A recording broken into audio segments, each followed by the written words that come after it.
Olá, está no ar mais um programa da TV CREA Minas e esta edição destaca a preservação do patrimônio geológico. Sabe o que é e qual a importância social e econômica dele? No estúdio, um especialista fala sobre o assunto. E ainda, limitações e desafios da drenagem urbana, que precisa constar nos planos municipais de saneamento básico. E tem muito mais. Fique com a gente. Você já parou para pensar como as paisagens e as formações geológicas ao longo da história do planeta influenciaram as formas de vida e a cultura dos povos? E como a valorização e preservação delas é importante para hoje podermos contar a nossa própria história? Em muitas partes do mundo, e aqui em Minas, por exemplo, grandes áreas protegidas são fontes de pesquisa, os chamados geoparques, que guardam o patrimônio geológico. Para proteger o patrimônio geológico, foram criados pela Unesco os geoparques, um território com limites definidos que apresenta sítios geológicos de especial valor científico. Aqui em Minas, basta olhar ao redor. Nossas montanhas também são nossos patrimônios. Um dos principais é o quadrilátero ferrífero, que fica bem pertinho de Belo Horizonte. A importância dele para a pesquisa o levou à condição de geoparque, reconhecido internacionalmente. Nele estão inseridos 28 sítios em 25 municípios. Além de contar a história da mineração no estado, este local indica que as terras mineiras têm cerca de 540 milhões de anos, conforme explica esta professora e geóloga. O quadrilátero ferrífero ele é delimitado pela Serra do Curral, Geograficamente, se a gente tivesse um mapa aqui, eu não tenho aqui agora, a gente conseguiria ver essas delimitações, que são a Serra do Curral, a Serra da Moeda, a Serra de Ouro Branco e a Serra do Caraça, que fazem essa delimitação do quadrilátero ferrífero.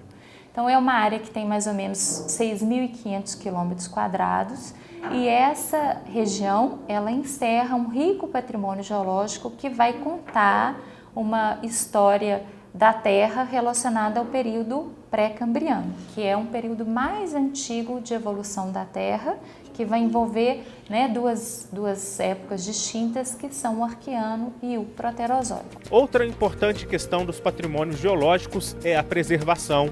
Só assim, estudos podem ser feitos para que possamos entender a lenta, porém constante evolução e conhecer a história do nosso planeta. Ao se criar, ou ao se reconhecer uma área como geoparque, o que a gente está fazendo é reconhecer que essa área tem um significativo patrimônio geológico e que esse patrimônio deve ser conservado e que ele deve ser divulgado para a sociedade.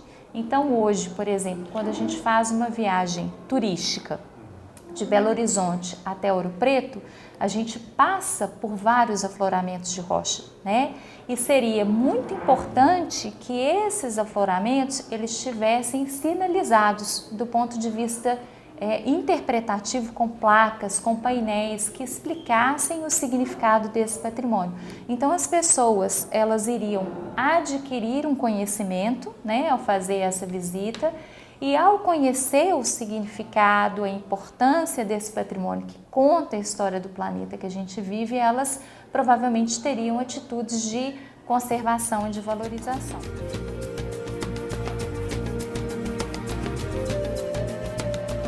Os estudiosos dividem o patrimônio geológico em dois. O natural está na natureza, são nossas montanhas, pedras, rochas, fósseis.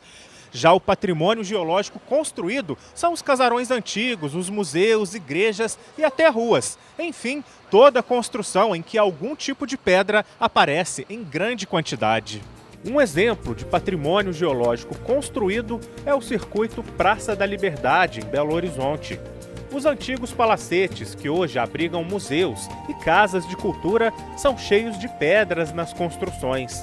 Elas podem ser de vários tipos e também contam a história do nosso passado. Alguns construídos no século XIX, outros no início do século XX, possuem materiais pétreos, geológicos, de origem natural, que foram utilizados em degraus, em colunas, até em monumentos, estátuas dentro desses espaços. Então, esses seriam o patrimônio geológico construído da Praça da Liberdade. O próprio Museu das Minas e do Metal não só preserva, como também conta a história de Minas Gerais, um dos estados em que há séculos ocorre a exploração mineral. E uma das maneiras de voltar ao passado e ver o que de melhor Minas nos oferece ou oferecia, basta visitar esta galeria do museu, onde centenas de espécies minerais podem ser vistas de pertinho. Esta também é uma forma de preservação do patrimônio geológico. A nossa missão é essa, né? De popularizar o conhecimento científico, geocientífico, para as pessoas aprenderem a importância desse patrimônio que está aí no dia a dia das pessoas, né? A gente, desde de manhã, quando a gente coloca a pasta na escova para escovar os dentes, aquilo ali é mineral, veio do mundo mineral, né? Então, é importante que as pessoas saibam essa relação íntima, essa íntima relação que a gente tem com o mundo mineral.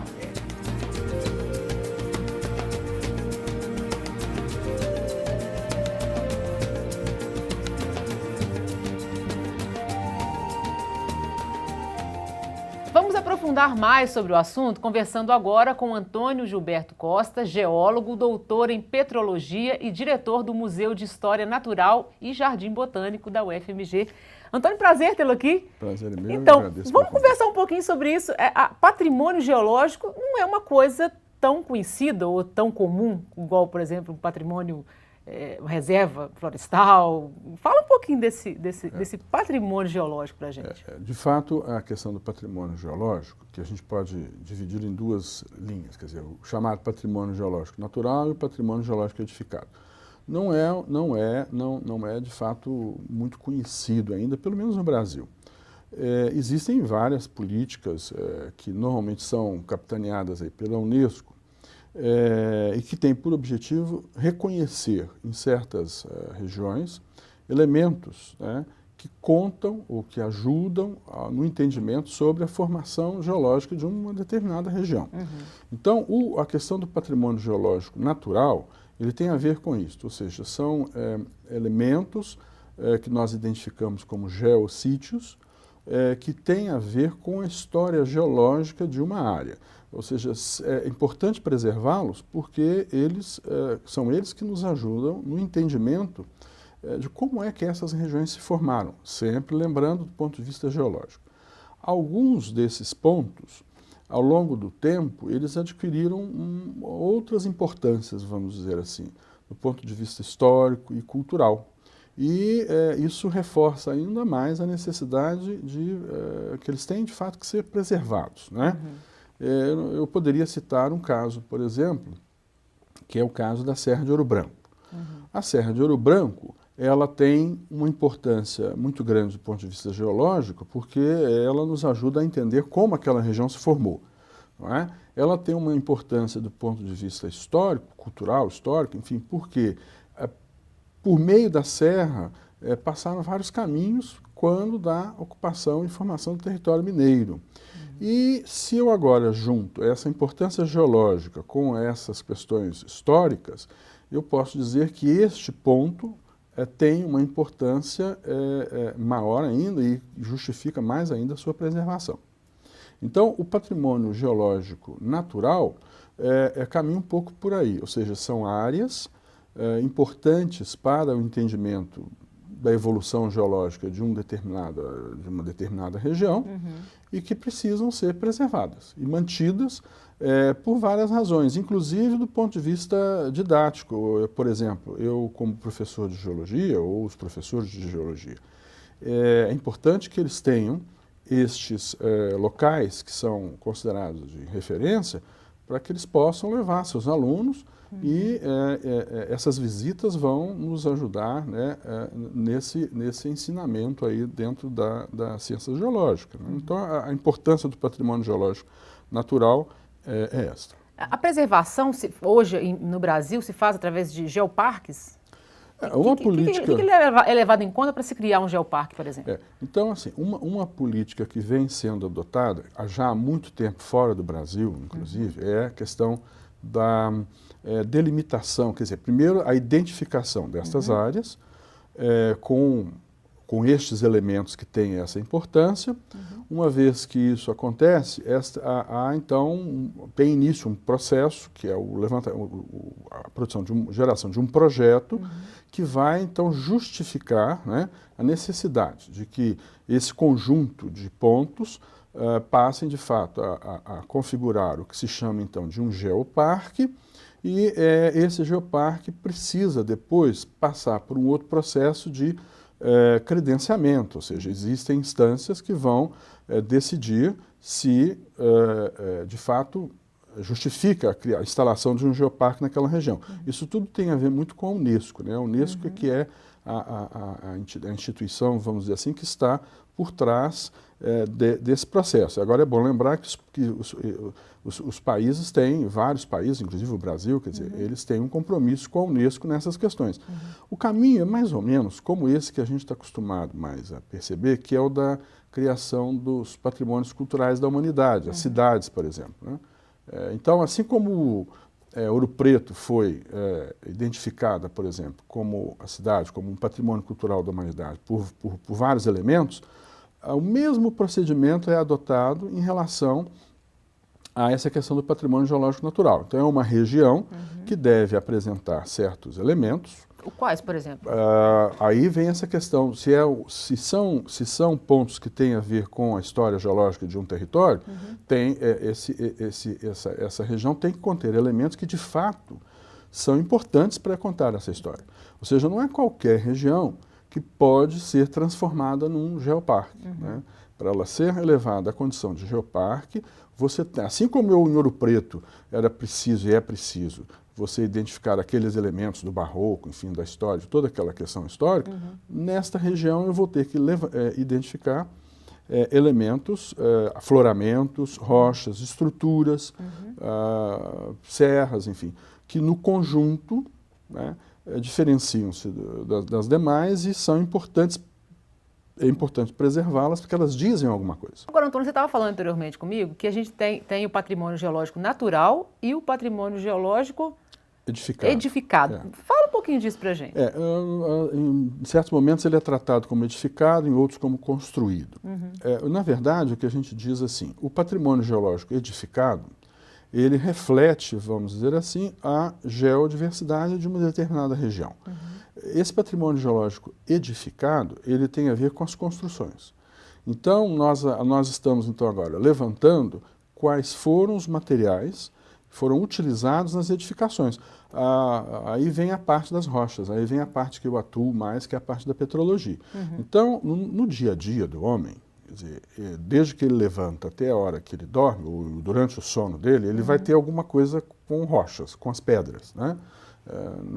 A gente não percebe isso, mas essa questão do patrimônio geológico edificado, ela cuida um pouco disso. Quais foram os materiais pétreos, quais foram as pedras utilizadas nas construções? Então, se eu vou a Ouro Preto, ou se eu vou a Congonhas, eu vou verificar que os materiais que foram utilizados são os materiais daquela região, né? Quer dizer, o homem ele sempre utilizou nas suas demandas, nas suas edificações, materiais que estavam ou que são próximos. Ok, professor, muito obrigada pela participação aqui no programa. O assunto é gostoso, a gente vai longe nisso aí. Mas volte mais vezes para conversar com a gente sobre o tema. Com certeza, eu que agradeço. Muito obrigada. Obrigado. Bom, gente, no próximo bloco vamos falar de drenagem urbana, a importância de um planejamento específico e as tecnologias na área. Não saia daí, eu volto já. Existe uma área da engenharia que cuida da mais essencial das nossas necessidades. Ela está em cada etapa que envolve a qualidade e a produtividade das nossas lavouras, rebanhos e produtos agroindustriais. A agronomia. Ela também estuda o uso sustentável da nossa flora e fauna e atua na preservação do meio ambiente. Agronomia e CREA Minas. Avançar com visão do futuro. Existe uma área fundamental para que a vida funcione e cada um tome a direção correta. A agrimensura transforma os dados geográficos e físicos de uma região nas cartas e mapas que orientam o nosso dia a dia. Também faz medições de solos e de relevos para que a construção de prédios, estradas, barragens, redes de água esgoto e de energia seja possível. Agrimensura e CREA Minas. Avançar com visão do futuro. Estamos vivendo um momento único. Mais do que nunca, é hora de debater e encontrar caminhos para questões fundamentais. O papel de cada um é muito importante. O CREA já está fazendo a sua parte. As câmaras temáticas do CREA Minas foram criadas para oferecer estudos e propostas para grandes temas como mobilidade urbana, rodovias e valorização profissional. Uma valiosa contribuição para um futuro mais justo e economicamente sustentável. Existe uma área que, de alguma forma, está relacionada a tudo o que acontece à nossa volta. Ela projeta e executa edificações, pontes, viadutos, estradas, barragens e toda a infraestrutura urbana. Seu trabalho também é fundamental para proteger o meio ambiente dos impactos causados pelas atividades humanas. A engenharia civil é a concretização de muitos dos nossos sonhos. Engenharia Civil e CREA Minas. Avançar com visão do futuro. Estamos vivendo a era da conectividade. Um tempo onde a informação é tudo. Estar preparado é fundamental. O CREA acredita nisso. O CREA Minas facilita o acesso, amplia a troca de informações e atende cada vez melhor a sociedade, as empresas, aos profissionais da agronomia, da engenharia e das demais áreas tecnológicas. São muitos os canais, escolha o seu. O que é preciso para que novas minas sejam descobertas? Como garantir a construção de grandes obras como túneis, barragens, reservatórios, estradas, ferrovias, pontes e loteamentos? A engenharia de Minas e a geologia cuidam para que tudo isso seja possível com qualidade e total segurança. Engenharia de Minas, Geologia e CREA Minas. Avançar com visão do futuro. O setor da construção civil tem gerado nos últimos anos milhares de vagas de emprego, mas a falta de qualificação profissional tem sido um dificultador. A saída é o investimento em capacitação, cursos intensivos de formação em áreas com grande demanda. Confira. Thales trabalha há mais de 30 anos na construção civil e há décadas deixou a escola. Mas agora, graças a um curso de qualificação profissional, está de volta à sala de aula. Com anos de experiência e uma grande bagagem prática, o oficial de manutenção sabe que na engenharia é preciso se atualizar sempre e ele busca novos conhecimentos. Porque a gente aprende tanta coisa aqui que a gente vê na obra, mas assim, o engenheiro que sabe. A gente começa a entender um pouco o engenheiro, entender os projetos, entender a forma de eles fazerem os cálculos estruturais e tanta coisa que a gente aprende assim, sobre o aço, a utilização do aço, a utilização certa da argamassa, né mesmo? Assim, a mistura do concreto, o fator água-cimento que influencia muito numa edificação, na estrutura. O curso que ele faz é o CIPMOI, Curso Intensivo de Mão de Obra Industrial, oferecido de graça pela Universidade Federal de Minas Gerais. Há quase 60 anos, a Escola de Engenharia da UFMG oferece cursos de qualificação para profissionais da construção civil e da indústria. Hoje são 4 cursos com duração de 1 ano. Historicamente, um dos mais procurados tem sido o de mestre de obras. Por ano, também é o curso que mais abre vagas. São 150. Além dele, a instituição também oferece 50 vagas para o curso de eletricista de baixa tensão, 50 para desenho técnico para construção civil e 50 para o curso de soldador. Entre professores da universidade e alunos que participam do projeto, são 26 instrutores. Matheus, que está se formando em Engenharia de Controle e Automação, é o coordenador voluntário. O CIPMOI é um projeto de extensão da Universidade Federal, junto com a Escola de Engenharia, que busca trazer qualificação profissional, principalmente na área da construção civil. Então, é um projeto aí tocado pelos alunos da graduação, junto com os professores da universidade, que busca levar qualificação profissional e até mesmo algum nível de inclusão social para os alunos que nos procuram. Em função da evolução tecnológica, o coordenador ressalta que o curso de desenho técnico para a construção civil foi muito procurado nos últimos 2 anos. Matheus lembra ainda que os candidatos precisam passar por um processo seletivo e por uma entrevista. Os cursos são anuais, de fevereiro até o final de novembro.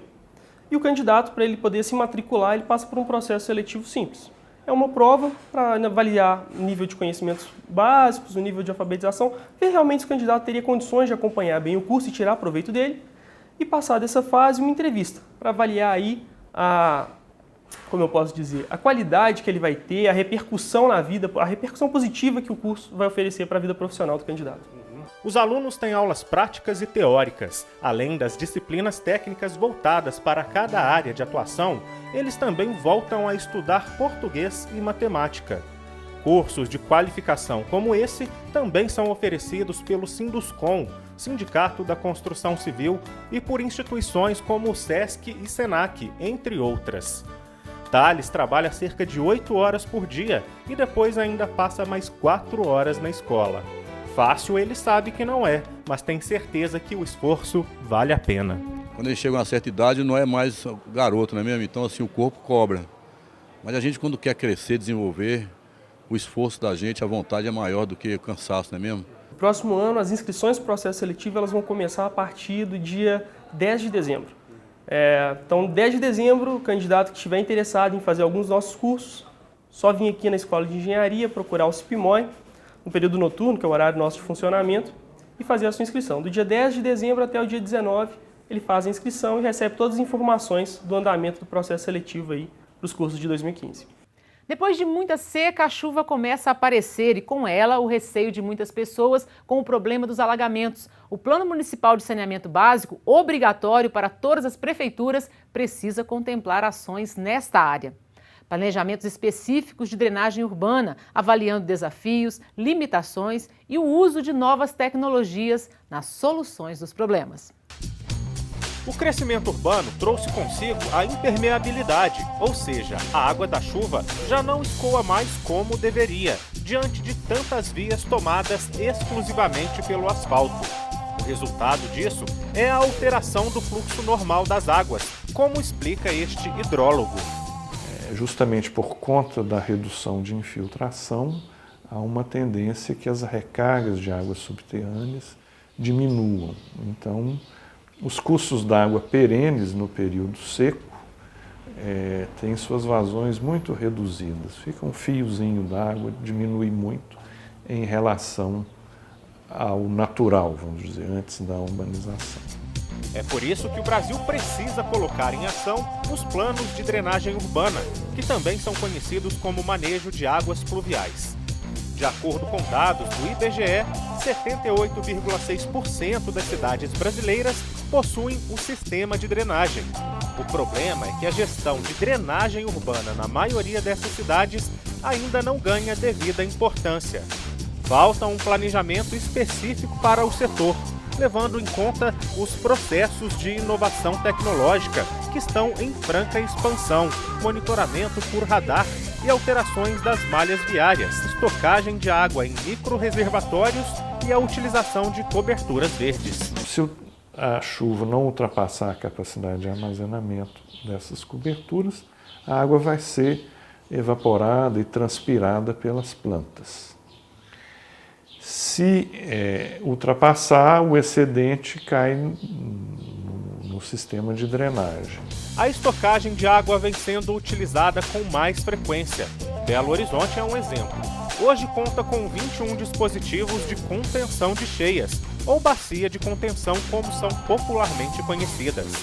As barragens da Pampulha e Santa Lúcia são exemplos desses dispositivos, que fazem parte do programa de recuperação ambiental, o DRENURBS de Belo Horizonte.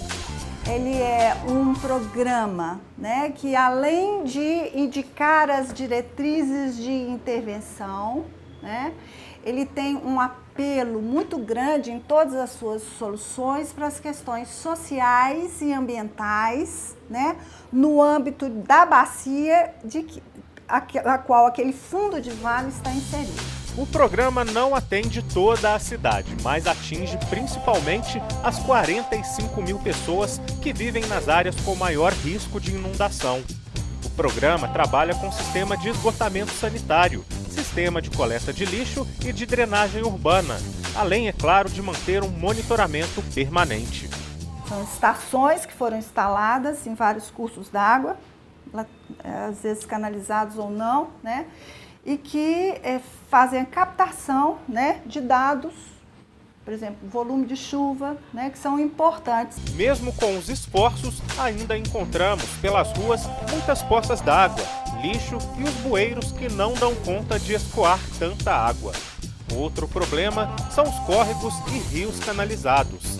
Essa alternativa resolve o problema da ocupação urbana, mas esconde os problemas ambientais. Então a ideia, por isso que a ideia é de não canalizar e tratar, né, o fundo de vale, né, no âmbito da bacia, quer dizer, no âmbito de toda aquela área que tem influência do curso d'água, ele é fundamental para a cidade.